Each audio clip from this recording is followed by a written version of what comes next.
நான் மயிலாடுதுறை விக்கிட்டேன். மகளிர் வாக்குகள் அப்படின்றது அதிமுகவுக்கு சென்று கொண்டிருந்தது அப்படின்னு பாரம்பரியமாக சொல்லப்பட்டது. இப்போது மகளிர் வாக்களை திமுக குறிவைப்பதன் நோக்கம் வேற ஏதோ ஒரு வாக்கு டேமேஜ் ஆகுது அப்படின்றதா? இல்லை, நிச்சயமாக இல்லை. நீங்கள் வந்து திராவிட மாடல் ஆட்சி பொறுப்பேற்றது வந்து இந்த ஆட்சி முன்வைக்கிறது மகளிர் முன்னேற்றம் அப்படிங்கிற ஒரு விஷயம்தான். இன்றைக்கி மகளிரை முன்னிறுத்தி தான் அனைத்து திட்டங்களிலுமே முதல்ல மகளிருக்கானதாக தான் இருக்கும். இப்போ விடியல் பயணம் அப்படிங்கிறது மகளிர் விடியல் பயணம், பேருந்து பயணம் வந்து மகளிரை முன்னிறுத்தி தான். அது இந்த மாநிலத்திலும் இல்லை, தமிழ்நாட்டில் அதை கொண்டு வந்து தலைவர் அவர்கள் வச்சாங்க. அதற்கு பிறகு கலைஞர் மகளிர் உரிமை தொகை திட்டம், அந்த திட்டத்தை வச்சாங்க. இன்றைக்கி 12 மாநிலத்தில் இந்த உரிமை தொகை திட்டம் பெண்களுக்கு வழங்கப்பட்டிருக்கு. அதுக்கு முன்னோடி யாருன்னா திராவிட மாடல் ஆட்சி. அப்போ பெண்களுக்கான திட்டங்கள் இது மட்டும் இல்லை. நான் என்ன சொல்கிறேன், விடியல் பயணமாக இருக்கட்டும், கலைஞர் மகளிர் உதவித்தொகை உரிமை தொகையாக இருக்கட்டும், அதே போல் தோழி விடுதலையாக இருக்கட்டும், புதுமை பெண் திட்டமாக இருக்கட்டும், என பல்வேறு விஷயங்களை பெண்களை முன்னிறுத்தி பெண்களுக்கான வாழ்வாதாரத்தை முன்னிறுத்தி அவர்களை வந்து அடுத்த நிலைக்கு கொண்டு போவதற்கான ஒரு ஆட்சியை திராவிட மாடல் ஆட்சி இந்த செய்து கொண்டிருக்கிறது. அதற்கான வரவேற்பு வெகு அளவில் திராவிட முன்னேற்ற கழகத்துக்கு அது கல்டிவேட் ஆகிட்டு இருக்கு. ஸோ அம்மையார் ஜெயலலிதா இருந்த காலகட்டத்தில் நீங்கள் சொல்கிற அந்த ஒரு வார்த்தைகள் பேசப்பட்டது, அதிமுகவின் வாக்கு மகளிரின் வாக்குகள் அதிமுகவுக்கு தான் போகும் அப்படின்னு. ஆனால் அது இல்லை அப்படிங்கிறது வந்து கடந்த தேர்தல்களை எல்லாமே நிரூபிச்சிருக்கும். கிட்டத்தட்ட 1,31,00,000 மகளிர் வந்து இன்னைக்கு வந்து 26 மாதம் கிட்டத்தட்ட ஒரு தனி உரிமை தொகை வழங்கியிருக்காங்க. 26,000 ரூபாய் தனி ஒரு மகளிருக்கு 26,000 ரூபாய் இதுவரைக்கும் வங்கி கணக்கில் செலுத்தப்பட்டிருக்கு. ஆனால் நீங்கள் வந்து மகாராஷ்டிராவில் என்ன பண்ணாங்க, பாஜக இதை பார்த்துட்டு அறிவிச்சுட்டு தேர்தல் முடிந்த ஒரு 5 மாதத்திலே அதெல்லாம் நிறுத்திட்டாங்க. பல மாநிலங்களில் இந்த மாதிரியான விஷயங்களை டெல்லியில் அறிவிப்பு கொடுத்தாங்க, அதற்கு பிறகு நிறுத்திட்டாங்க. ஏன் இப்போ நடந்த பீகார் எலெக்ஷனில் 10,000 போடுறேன்ட்டு அக்கௌண்ட்டில் போட்டாங்க, அப்புறம் சேமிப்பு நிலுவைத் தொகை இல்லைன்ட்டு அதை திருப்பி கேட்குறாங்க. அப்போ எல்லா மாநிலங்களிலும் இது சக்ஸஸாக இருக்கான்னா இல்லை. ஆனால் 12 மாநிலங்களுக்கு இந்த திட்டம் முன்னுதாரணமாக இருந்திருக்கிறது. ஆனால் தமிழ்நாட்டில் அறிவித்த முதல் திட்டம் இன்னைக்கு வரைக்கும் சரியாக அது இன்க்ரீஸ் ஆகிட்டே தான் இருக்குது. அந்த கவுண்டர் வந்து 1 கோடியிலேருந்து இன்னைக்கு 31 லட்சம் இன்க்ரீஸ் ஆகி 1,31,00,000 பயனாளிகளை இன்னைக்கு பயன்பட்டு இருக்காங்க. அதே போல் புதுமை பெண் திட்டம், கல்லூரி செல்கிற பெண்கள் இன்னைக்கு ரேஷியோ 40% அதிகரிச்சிருக்கு. நீங்கள் கல்லூரிக்கு வந்து இடைநிற்றல் நிறைய இடங்களில் ஏற்பட்டிருக்கு. இன்னைக்கு இந்த பணம் தான் பெருமளவில் அதில் வந்து இந்த இடைநிற்றல் இல்லாமல் இருப்பதற்கு காரணம் அப்படிங்கிறது சொல்லியிருக்கு. அப்போ இதெல்லாம் நாம் வந்து பார்க்கணும். இன்னைக்கு மகளிர் விடியல் பயணத்தில் சராசரியாக மாதம் ஒன்றுக்கு 888 ரூபா ஒரு மகளிர் வந்து சேமிக்கிறாங்க அப்படிங்கிறது மாநில கணக்கீடுல வந்து வெளிப்படுது. அப்போ இது எல்லாமும் நீங்கள் பார்க்கணும்ல. இந்த தொகைகள்லாம் எப்படி ஒரு மகளிரின் முன்னேற்றத்திற்காக தங்களுடைய அன்றாட வாழ்வியல்ல எப்படி இதெல்லாம் செலவு செய்கிறாங்க அப்படிங்கிற ஒரு கணக்கும் வந்து வெளியிட்டிருக்கு. மருத்துவ செலவுகளுக்காக பயன்படுத்துகிறாங்க. அது மட்டும் இல்லாமல் கடன் வாங்குவதும் குறைந்து இருக்கிறது இந்த மாதிரியான விஷயங்கள் மூலமாக அப்படின்னு வந்து இதெல்லாம் வந்து மாநில கணக்கீட்டு குழுவால் இதெல்லாம் கணக்கீடு செய்யப்பட்டு இதெல்லாம் அறிக்கைகளாக வெளியிடப்பட்டிருக்கு. அப்போ ஒரு மகளிர் முன்னேற்றம் அப்படிங்கிறது தான் மாநிலத்தின் முன்னேற்றமாக தமிழக முதல்வர் நினைக்கிறார். அதனால அனைத்து திட்டங்களுமே மகளிரை முன்னிறுத்தி தான் இந்த அரசு செயல்பட்டு கொண்டிருக்கு. இல்லை, அரசு இப்படி மகளிருக்கான திட்டங்களை பட்டியலிடுது. ஆனால் எதிர்க்கட்சி என்ன சொல்லுதுன்னா, பாதுகாப்பு இல்ல, சட்டம் ஒழுங்கு இல்ல, மகளிருக்கு எங்க பாதுகாப்புன்னு எதிர்க்கட்சி அங்கல கேக்குது. இதை நான் ஏற்கனவே இதை சொல்லிட்டேன். இந்தியாவில் இருக்கிற அனைத்து மாநிலங்களிலுமே தமிழ்நாடு முதன்மையானதாக இருக்கிறது மகளிர் பாதுகாப்பில். நீங்க மற்ற மாநிலங்களோட ஒப்பிட்டு தான் கம்பேர் பண்ணணும். கடந்த கால ரேஷியோ நீங்க பார்க்கவே கூடாது. பார்க்காம வந்து இங்க வந்து இவ்வளவு தூரம் குற்றச்சாட்டு இருக்குன்னு இவங்க எதிர்க்கட்சிகள் வைக்கலாமே தவிர, ஆனா இவர்கள் பாஜக ஆளுகிற டபுள் இன்ஜின் சர்க்கார் என்று குறிப்பாக சொல்கிற மாநிலங்கள்லாம் எவ்வளவு தூரம் மோசமாக இருக்கிறது. மணிப்பூர் கலவரத்தில் எவ்வளவு பெண்கள் வந்து படுகொலை செய்யப்பட்டாங்க, அங்க பாலியல் வன்புணர்வு ஆக்கப்பட்டாங்க. எல்லா விஷயங்களும் நம்ம பார்த்துட்டு இருக்கோம். ஏன் அருகில் இருக்கிற மாநிலங்கள் எல்லாம் நடந்து கொண்டு தான் இருக்கு. அப்ப அதெல்லாம் கம்பேர் பண்ணும்போது இது வந்து ஆய்வறிக்கையாக வெளியிடப்பட்டது. அப்ப இந்தியாவிலே பாதுகாப்பான மாநிலமாக தமிழகம் இருக்கிறது அப்படிங்கிறது ஆய்வறிக்கை சொல்லுது. நாங்க சொல்லல, தமிழ்நாடு அரசு சொல்லல. அப்ப இதெல்லாம் நீங்க பார்க்கணும். இதை ஒப்பீட்டு அளவில் பார்க்காம நீங்க வந்து இன்னும் வந்து சிறப்பாக செய்யுங்கன்னு சொன்னா அதை ஏத்துக்கலாம். இந்த கவனம் இது வந்து நடந்திருக்கு, இதெல்லாம் இன்னும் சிறப்பாக செய்யணும் என்று சொல்லால் அதை ஏற்றுக்கொள்ளலாமே தவிர முற்று முதலமாக தமிழ்நாடே பெண்களுக்கு பாதுகாப்பு இல்லை அப்படிங்கிறத சொல்றத ஒருபோதும் ஏற்றுக்கொள்ள முடியாது. கேட்போம் நான் திரு ஜுபேர். மகளிர் வாக்களை எல்லா அரசுமே, ஏன்னா அது வந்து அப்படியே பல்காக விழக்கூடிய ஒன்று, ஸ்கீம்ஸ் மூலமாகவோ இல்லை சிம்பத்தி மூலமாகவோ முன்பெல்லாம் அது நடந்திருக்கிறது.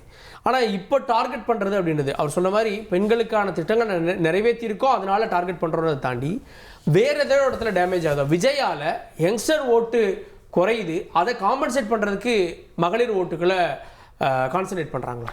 இல்லை, மகளிர் ஓட்டுகளை பொறுத்த வரைக்கும் அந்த அம்மா ஜெயலலிதா இருக்கிற வரைக்கும் பெரிய அளவில் அவங்க அதை வந்து கேரி பண்ணிகிட்டு இருந்தாங்க, அதில் மாற்று கருத்து கிடையாது. ஆனால் அதற்கு பிறகு இந்த திமுக ஆட்சி வந்ததுக்கு பிறகு இந்த 4.5 வருஷத்தில் இந்த 1.25 லட்சம் பேர் அப்படிங்கிற அந்த 1000 ரூபாய் ஸ்கீம் அது ஒரு பெரிய அளவில் 1.3 வந்துருச்சு. அது வந்து உங்களுக்கு ஒரு பெரிய அளவில் அது பேக்கப் ஆயிருக்கு. அப்புறம் விடியல் பயணம் கரெக்டாக நிறைய பெண்கள் சம்பந்தமான விஷயங்கள் ஸ்கீம்ஸ் கொண்டு வர்றாங்க. பார்த்தீங்கன்னா தோழி விடுதின்னு ஒன்று ஆரம்பிச்சிருக்காங்க சென்னை மாதிரியான பெருநகரங்களில். அது வேலைக்கு வரக்கூடிய பெண்கள் சம்பந்தப்பட்ட ஒரு ஸ்கீம்ஸ் நிறையா கொண்டு வந்திருக்காங்க. அது நேரடியாக போய் சேருது. அப்படிங்கும் போது இதுவரைக்கும் இருந்து இந்த ஆட்சி ஒட்டுமொத்தமாக இந்த ஆட்சியில் பார்க்குறப்ப பெண்களுக்கு எதிரான பெரிய குற்றச்சாட்டுகளோ பாலியல் அத்துமீறல்களோ அந்த மாதிரியான விஷயங்கள் பெருசாக இல்லை. 1-2 அங்கே இருந்தாலும் கூட பெருசாக இல்லை. ரெண்டாவது அது ஒரு கோபமும் இல்லை. அதான் அப்படிதான் பார்க்கணும். பெருசாக வந்து உங்க மேலே அதிருப்தியோ கோபமும் இல்லை. அந்த வாக்குகள் இப்படி இந்த பக்கம் ஷிஃப்ட் ஆயிருக்கு. இந்த ஸ்கீம்ஸ்னால ஷிஃப்ட் ஆயிருக்குன்னு தான் பார்க்க வேண்டியதாக இருக்கு. அந்த பக்கம் பார்த்தீங்கன்னா இது எல்லாவற்றையும் தாண்டி கூட்டணி பலம்னு ஒன்று இருக்கு. இங்கே அதான் ரொம்ப இம்பாக்டாக பார்க்க வேண்டிய விஷயம். அது அன்னைக்கு அண்ணா காலத்தில் இருந்து இன்னைக்கு வரைக்கும் வந்து கூட்டணி பலத்தோடு தான் தமிழ்நாட்டில் அரசியல் ஏற்பட்டிருக்கு, மாற்றம் ஏற்பட்டிருக்கு அப்படின்னு. இப்போ இன்னைக்கு உள்ள சூழ்நிலையை பொறுத்த வரைக்கும் தேசிய ஜனநாயக கூட்டணியில் எந்த கட்சியும் பெருசாக வந்து அவங்க ஒன்றும் இணையலை. அதிமுகவும் பாஜகவும் மட்டும்தான் இருக்கு. அதிமுகவிலையும் ஒவ்வொரு நாளும் ஒவ்வொரு நிர்வாகிகள் வெளியில் போயிட்டு இருக்காங்க. அதை இணைக்க முடியாமல் மிகப்பெரிய அளவில் அந்த ஓட்டை அடைக்க முடியாமல் தடுமாறிக்கிட்டு இருக்காங்க. கூட்டணியில் இருந்த கட்சியாக இருக்கக்கூடிய பாமகவே இன்னைக்கு 2 பிளவா இருக்கு. ஜான் பாண்டியன் போன்றவர்கள், ஏசி சண்முகம் போன்றவர்கள் ஒன்றும் முடிவெடுக்க கூட முடியாத நிலைமையில் இருக்காங்க. அப்போ தேசிய ஜனநாயக கூட்டணிங்கிறது அங்கே கொஞ்சம் பலகீனமாக தான் இருக்காது. சரி செய்ய வேண்டிய வேலைன்னு பார்க்குறாங்க. இப்போ விஜய் அப்படிங்கிற ஒரு ஃபேக்டர் எடுத்துக்கிற போது விஜய் இந்த முதல் தலைமுறை வாக்காளர்களை கொஞ்சம் கவர்றார். அதில் மாற்றுக்கிறது கிடையாது. இளைஞர்கள் மத்தியில் ஒரு மாற்றத்தை கொண்டு வந்துருவாரு. இல்லை, அதுலேயும் மகளிர் இருக்காங்கல்ல, இருக்கிறாங்க. குடும்பத்தில் ஒரு அவங்களுக்கு இந்த ஸ்கீம் போய் சேராது. அவங்கலாம் ஃபர்ஸ்ட் டைம் ஓட்டரா இருக்காங்க, காலேஜ் ஸ்டூடெண்ட்ஸாக இருக்கிறாங்க. அப்படிங்கும் போது அவங்களுக்கு ஒரு ஃபேண்டசி அரசியல் எதிர்பார்க்குறாங்க. நம்ம அப்படிதான் எடுத்துக்கணும். அவங்களுக்கு விஜயினுடைய கொள்கை ஈர்க்கப்பட்டோ, விஜயினுடைய சித்தாந்தம் ஈர்க்கப்பட்டோ, விஜய் கியூட்டா இருக்கிறாரு, விஜய் அழகா இருக்கிறாரு, விஜய் டான்ஸ் ஆடுறாரு, அதுக்காக நாங்கள் ஓட்டு போடுறோன்றாங்க. விஜய்க்கு ஓட்டு போடக்கூடிய முதல் தலைமுறை வாக்கு நான் பல இடங்களில் பல பேர்த்து கேட்குறேன், எதுக்காக நீங்கள் விஜய் ஓட்டு போடுறீங்கன்னு. கியூட்டா இருக்கார்ல, அழகா இருக்கார்ல, டான்ஸ் ஆடுறாருல, ஏமா கியூட்டா இருக்காரு, அழகா ஏதோ ஒரு வகையில் இம்ப்ரெஸ் பண்ணிருக்கு. அந்த இம்ப்ரெஸை வச்சு இவர் வாக்குகளாக மாற்றணும்னு நினைக்கிறாங்க. அது குறிப்பிட்ட சதவீத வாக்குகள் அவருக்கு போகுங்கிறதுல மாற்றுக்கிறது கிடையாது. ஆனால் அதே ஆட்கள் கொஞ்ச நாளில் யோசிப்பாங்க. அதை தாண்டி ஸ்கீம்ஸ் போகுது இல்லையா, இந்த ஸ்கீம்ஸ் ஓட்டுங்கிறது வந்து அப்படியே மொத்தமாக திமுக வந்து கன்வே பண்ணும், எடுத்துக்கிடுவாங்க. அதை தாண்டி தேர்தல் நெருங்க தேர்தல் அறிக்கைன்னு ஒன்று இருக்கு இல்லையா, திமுகவின்னு சொல்லுவாங்க. திமுகவினுடைய கதாநாயகனே தேர்தல் அறிக்கை தான். அப்போ ஒன்றும் கூடுதலான சில விஷயங்கள் செய்வாங்க. வரக்கூடிய 2-3 மாதங்களில் பொங்கல் பணமாக இருக்கட்டும், இந்த 1000 ரூபாயை இன்னும் இன்க்ரீஸ் பண்ணுறதுக்கான வாய்ப்புகள் இருக்கு. இது அதிமுக எடுத்துக்கிட்டா அதிமுகலையுமே இந்த 1000 ரூபாய் ஸ்கீம்ங்கிறது அவங்களும் இன்க்ரீஸ் பண்ணி தரேன். 1500 சொன்னாங்க. இந்த மட்டும் 2500 3000 வரைக்கும் கூட அந்த ரேட் போகிறதுக்கு வாய்ப்பு இருக்கு. அப்படிங்கும்போது பெண்களுக்கான வாக்குகளை, இளம் தலைமுறை வாக்குகளை விஜய் குறிவைக்கிறார், எடுக்கிறாருங்கிறது உண்மைதான். ஆனால் அவங்க என்ன காரணத்துக்காகன்னு சொல்லாமல் இருக்காங்கிறது தான் பெரிய அதிசயமா இருக்கு. அதை வந்து அடுத்த தலைமுறையான இருக்கு இளைஞர்களுக்கும் சரி பெண்களுக்கும் சரி 2 திராவிட கட்சிகளும் கொண்டு போய் சேர்க்க தவறு இருக்குங்கிறது உண்மை. ஏன்னா எவ்வளவோ சாதனைகள் பண்ணியிருக்கு திமுக பொறுத்த வரைக்கும். இன்னைக்கு 4.5 வருஷத்துல ஒரு மத்திய அரசின் பெரிய ஒரு உதவி இல்லாமல் ஒரு மாநில அரசின் வருவாயை வைத்துக்கொண்டு ஏகப்பட்ட ஸ்கீம்ஸ் பண்ணியிருக்காங்க. அப்படி இருக்கிற போது அதை கொண்டு போய் சேர்க்க தவறி இருக்கிறாங்க. சமூக வலைதளங்களாக இருக்கட்டும், மற்ற பிரச்சார யுக்திகளில் வந்து கொண்டு போய் சேர்க்க தவறி இருக்கிறாங்கிறது எதார்த்தமாக பார்க்க. இல்லாட்டி வந்து இவ்வளவு புதிய தலைமுறை வாக்காளர்கள் வந்து இந்த பக்கம் போகிறதுக்கான வாய்ப்பு இல்லை. அவங்க ஸ்கீம் அனுபவிக்கிறாங்க, ஆனால் அதை யார் செய்கிறாங்கிறது அவங்களுக்கு புரியல. ஆனால் அந்த அரசாங்கத்தை கூட சொல்கிறாங்க மாற்றம் வேணும்னு நினைக்கிறாங்க. விஜய் எப்படி ஒரு மாற்றத்தை கொண்டு வருவாங்கிறது கேட்டிங்கன்னா அவங்கள்ட்ட பதில் கிடையாது. அவங்க கேட்கக்கூடிய ஒரே கேள்வி என்னன்னா, புதுசாக வரட்டுமே, புதுசாக ஏதாவது பண்ணி. அது எல்லாருமே யங்ஸ்டர்லேருந்து எல்லாருமே புதுசாக ஒருத்தர் வந்தால் வரவேற்பாங்க. அதான் உடனே 10% வரைக்கும் அந்த ஓட்டு போகுது. விஜய்ன்றப்போ அது ஏன் கூடாது அப்படின்னு ஒரு கேள்வி. இல்லை, அது கூடுன்றாங்க. அது என்ன, இந்த சினிமா ஃபேண்டசி, சினிமா கவர்ச்சி, இதை வச்சு தான் அவங்க முடிவு பண்ணுறாங்க. புரட்சி சினிமாவில் பண்ண புரட்சி வந்து அவர் ரியலில் பண்ணிடுவாருன்னு நம்புறாங்க. அந்த நம்பிக்கை மூட நம்பிக்கைங்கிறத நம்ம சொல்கிறோம். அது எதுவுமே நடக்காது அப்படின்னு. விஜய்க்கு தன் சார்ந்த கட்சியில் ஒரு பெண்ணுக்கு ஏற்பட்ட பிரச்சனையை கூட அவரால் சமாளிக்க முடியல. ஒரு உட்கட்சி பிரச்சனை. தன் கட்சியில் மாவட்ட செயலாளர் போஸ்ட் கேட்டு ஒரு பெண் வந்து தன்னுடைய ஆஃபீஸில் வெளியில் வாசப்படியில் உட்காந்து தர்ணா பண்ணுறாங்க, போராட்டம் பண்ணுறாங்க.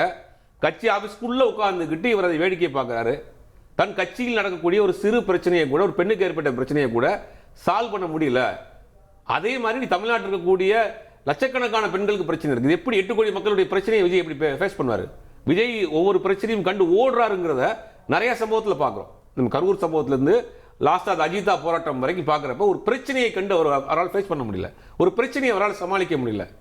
ஆனால் இவர் தான் ஒரு மாற்றத்தை கொண்டு வந்துருவார், இவர் தான் மாற்று அப்படின்னு நினைக்கிறப்ப ஒரு சினிமா கவர்ச்சி அவர்கள் கண்களை மூடி இருக்கிறது தான் யதார்த்தமான உண்மை. அந்த இடத்துல தான் விஜய் வைக்கிறது தமிழ்நாடு வீடுகள் எல்லாம் ஒரு விஜய் ரசிகர் இருக்காங்க அப்படின்னு சொல்கிறதும், பெண்கள் இந்த கரூர் சம்பவத்துக்கு அப்புறம் ஒரு சிம்பத்தி இருக்குது அவர் மேலே அப்படின்றதையும் அங்கேயே நீங்கள் பொருத்தி பார்க்க மாட்டீங்க. திட்டங்களால் பயன்பெற்ற பெண்கள் ஓட்டு வரும் அப்படின்னா விஜய் மேலே இப்படி ஒரு பார்வையும் இருக்கேன். அதுதான் சொல்கிறேன். அந்த தான் கண்மூடித்தனமான ஒரு சினிமா மோகத்தில் இருக்கிறார்கள். இவர் திரையில் பண்ண ஒரு சாதனையை சாகசத்தை ரியலில் பண்ணிடுவாங்கன்னு நம்புகிறாங்க. அது ரியாலிட்டி வேற. ஒரு அரசாங்கத்தை நடத்தி கொண்டு போகிறதுக்கு எவ்வளோ பெரிய சிரமம் இருக்குது அப்படிங்கிறதெல்லாம் அவங்க ஒன்றும் புரியலை. ஒன்றும் அந்த சினிமா மோகத்தில் தான் இருக்கிறாங்க. ஏதாவது பண்ணி ஒரே பாட்டில் எப்படி அடுத்த சீனில் வந்து பணக்காரராகிறாங்க, ஒரே பாட்டில் ஒரு பாட்டில் எப்படி ஆட்சி, ஒரு ஓட்டில் எப்படி ஆட்சியை மாற்றுறாரு, அந்த மாதிரி இவங்க நம்புகிறாங்க இதெல்லாம் நடந்துரும் அப்படின்னு. அதை தாண்டி ரியாலிட்டி அவங்கள்ட்ட ஒன்றும் புரியலை. அதை தான் சொல்கிறேன் திரும்ப திரும்ப. அவங்கள்ட்ட திருப்பி கேளுங்களேன், திமுக அரசாங்கம் என்ன பண்ணுச்சு அப்படின்னா, திமுக அரசாங்கம் தப்புங்க, எல்லாமே விஜயை வந்து இது பண்ணுறாங்க, விஜயை வந்து முடக்குறாங்க, ஜனநாயகன் படத்தை வந்து வெளியிட மாட்டேங்கிறாங்கன்னு இதைத்தான் சொல்லுவாங்களே ஒழிய, சரியா திமுக அரசாங்கம் 56% 66% ஹையர் எஜுகேஷனில் கொண்டு வந்திருக்கு, விஜய் வந்து இது ஆல்டர்னேட்டிவாக என்ன பண்ணுவார், எப்படி இதை இன்க்ரீஸ் பண்ணுவார், இப்போ நமக்கு ஃபண்டு வர மாட்டேங்குது மத்திய அரசு, அதை எப்படி விஜய் வாங்கி கொடுப்பாரு, தமிழ்நாட்டில் நாளைக்கு ஒரு பிரச்சனை வருது அதை எப்படி விஜய் ஃபேஸ் பண்ணுவார், எதுக்குமே அவங்கள்ட்ட பதில் இருக்காது. ஆனால் திமுக வெறுப்பை மட்டும் விஜய் விதைத்திருக்கிறார், அதை அறுவடை செய்வதற்கும் தயாராக இருக்கிறாருங்கிறதா உண்மை. அது இங்க இருக்கக்கூடிய கட்சிகள் திமுகவுக்கு மட்டும் பாதிப்பு கிடையாது. அதனால இல்லை, அதான் ஒரு மாஸ் ஓட் பேங்க்ல ஒரு பாதிப்பு இருக்கும் அப்படின்னு ஏற்றுக்கிறீங்க இல்லையா? கண்டிப்பா இருக்கும். மாஸ் ஓட் பேங்க்ல சிறு பாதிப்பு இருக்கும், பெருசா பாதிப்பு இருக்காது. ஒரு சிறிய பாதிப்பு இருக்கும். அந்த பாதிப்பு திமுகவுக்கு மட்டும் கிடையாது, அதிமுகவுக்கும் பெரும் சேதமா இருக்கு. இப்ப என்ன சிக்கல் அப்படின்னா, அதிமுகவை நான் தாங்கிறாரு அவரு, எம்ஜிஆரை நான் தாங்கிறாரு, இளைய எம்ஜிஆர் நான் தான் அப்படிங்கிறாரு. இப்ப தீய சக்திங்கிற வார்த்தையை ஜெயலலிதா பயன்படுத்துறாங்க. அதுக்கு பிறகு இருக்கக்கூடிய அதிமுக நிர்வாகிகள் யாரும் பெருசா பயன்படுத்தல. விஜய் பயன்படுத்துகிற பொழுது திமுகவுக்கு அதிமுகவுக்கு வித்தியாசம் என்னன்னா, திமுக எதிர்ப்பு தான் அதிமுக, வேற பெருசா கொள்கை முரண்பாடுலாம் கிடையாது. இவர் ரெண்டு பேருக்கும் அண்ணாவும் பெரியாரும் தான் கொள்கை தலைவர்கள். எம்ஜிஆரை பிடிக்காதவர்கள் வந்து திமுக இருப்பாங்க, எம்ஜிஆரை பிடித்தவர்கள் அதிமுக இருப்பாங்க. ரெண்டுக்கும் பெருசா மாற்றம்லாம் கிடையாது.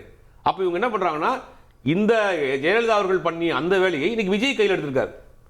அப்ப திமுக எதிர்ப்பை அதிமுகவை விட விஜய் பேசுறாருங்கும் போது அதிமுக ஓட்டு அப்படி அங்க ஷிஃப்ட் ஆகுது. அப்ப பெரிய பாதிப்புங்கிறது வந்து அதிமுக தான் பாதிப்பு ஏற்படுது. திமுகவை பொறுத்த வரைக்கும் திமுக காலங்காலமாக ஓட்டு போட்டுக்கிட்டு இருக்கக்கூடிய ஆட்கள் வந்து அது வந்து ஊறி போன ஒரு விஷயம். கடைசி நேரத்தில் எங்களுக்கு மாறிடும், கடைசி நாங்கள் எப்படி போனாலும் கடைசியில் வந்து திமுக தான் போட்டு வர்றோம் அப்படின்னு பலரும் சொல்ற விஷயத்தை கேள்விப்படுறோம். ஆனால் புதிய தலைமுறை வாக்காளர்களை கொஞ்சம் இழக்கிறாங்க ரெண்டு கட்சியுமே அப்படிங்கிறதுல யதார்த்தமான உண்மை இருக்கு. ஓகே.